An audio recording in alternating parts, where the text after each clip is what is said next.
प्यारे बच्चों, आप सभी का हमारे चैनल पे बहुत बहुत स्वागत है। जितने विद्यार्थी 7 मार्च को सामाजिक विज्ञान का पेपर देने वाले हैं उनके लिए बहुत ही खास वीडियो लेकर के आ चुका हूं।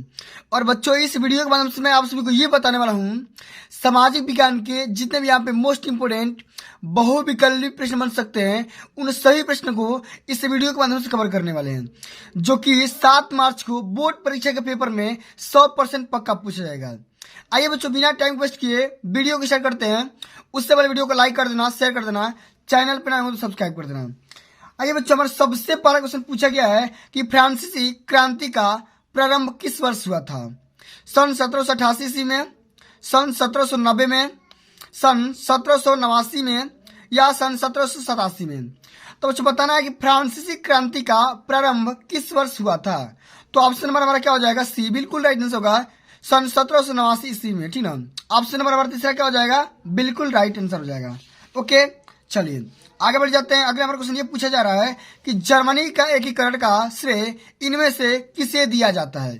बच्चों, ये जो क्वेश्चन है ना, बोर्ड के पेपर में ऑलरेडी कई बार पूछा जा चुका है और 7 मार्च के पेपर में पक्का पूछा जाएगा, ध्यान रखना। ठीक ना, क्वेश्चन क्या बोल रहा है कि जर्मनी का एकीकरण का श्रेय इनमें से किसको दिया जाता है? Auto von Bismarck, Hitler, William प्रथम या मैथ्सनी? तो बच्चों, जर्मनी का एकीकरण का श्रेय यहाँ पे दिया जाता है ऑटो वन बिस्मार्क को। ऑप्शन नंबर हमारा पहला बिल्कुल यहाँ पर राइट आंसर हो जाएगा। ओके, चलिए आगे देख लेते हैं कि सविनय अवज्ञा आंदोलन कब चलाया गया था? सन 1920 में, 1930 में, 1927 में या 1935 में? तो बच्चों, सविनय अवज्ञा आंदोलन को सन 1930 के दौरान चलाया गया था। ऑप्शन नंबर हमारा सेकंड बिल्कुल यहाँ पर करेक्ट आंसर होगा। आगे समझते हैं कि भारतीय राष्ट्रीय कांग्रेस की स्थापना कब की गई थी? सन 1885 में, सन 1857 में, 1904 में या 1855 में? तो देखो यहाँ पे भारतीय राष्ट्रीय कांग्रेस की स्थापना कब किया गया था, इसका गठन कब किया गया था? सन 1885 ईस्वी में। यहाँ पर पहला ऑप्शन बिल्कुल राइट आंसर हो जाएगा। ठीक है ना, समझते हैं। अगला हमारा क्वेश्चन पूछा गया है कि महामंदी का प्रारंभ किस वर्ष हुआ था? कई बार क्वेश्चन बोर्ड के पेपर आ चुका है, अब की बार भी आने के चांसेस बहुत ज्यादा है। सन 1919 में, 1929 में, 1924 में या 1934 में? तो महामंदी का प्रारंभ सन 1929 में किया गया था। ठीक ना, ऑप्शन नंबर हमारा सेकंड यहाँ पे राइट आंसर हो जाएगा। ठीक है, आगे समझ लेते हैं। अगला हमारा क्वेश्चन कई बार ये भी आ चुका है पेपर में कि संयुक्त राष्ट्र संघ का मुख्यालय कहाँ पर स्थित है? वाशिंगटन डीसी, न्यूयॉर्क, जिनेवा या ऑस्ट्रिया? तो बच्चों बताना है कि संयुक्त राष्ट्र संघ का मुख्यालय यानी कि हेड क्वार्टर कहाँ पे है बच्चों? तो वो क्या यहाँ पे है? न्यूयॉर्क में है। ऑप्शन नंबर हमारा सेकंड बिल्कुल राइट आंसर हो जाएगा। आगे बच्चों समझ लेते हैं।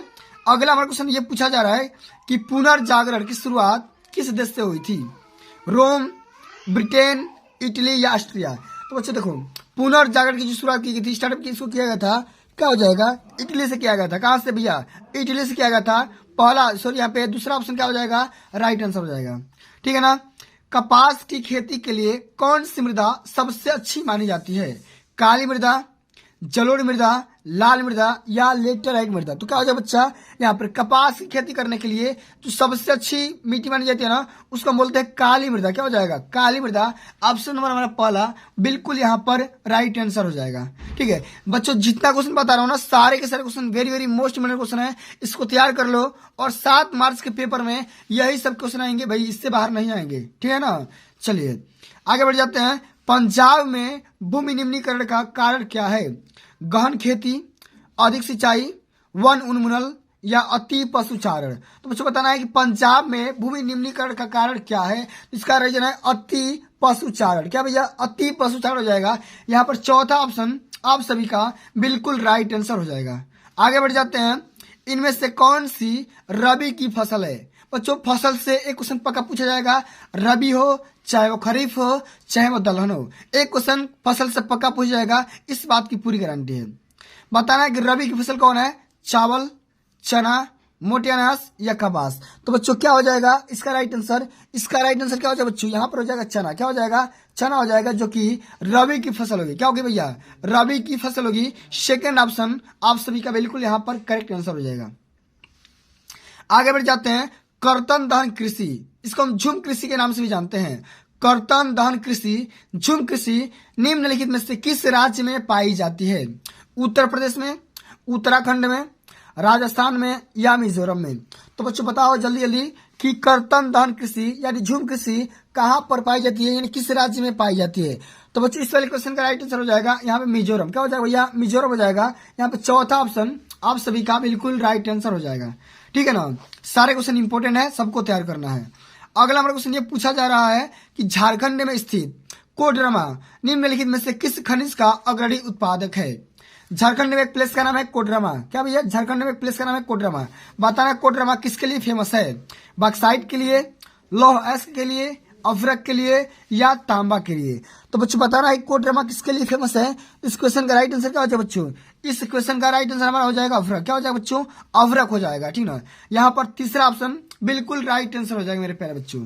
ठीक है ना, चलो आगे बढ़ जाते हैं। अगला आपका क्वेश्चन ये पूछा गया है कि निम्नलिखित में से कौन सा ऊर्जा का परंपरागत स्रोत है। ऊर्जा का परंपरागत स्रोत बताना है। क्या हो जाएगा, सौर ऊर्जा, पवन ऊर्जा, कोयला या ज्वारी ऊर्जा। बच्चों बताना है क्या हो जाएगा राइट आंसर।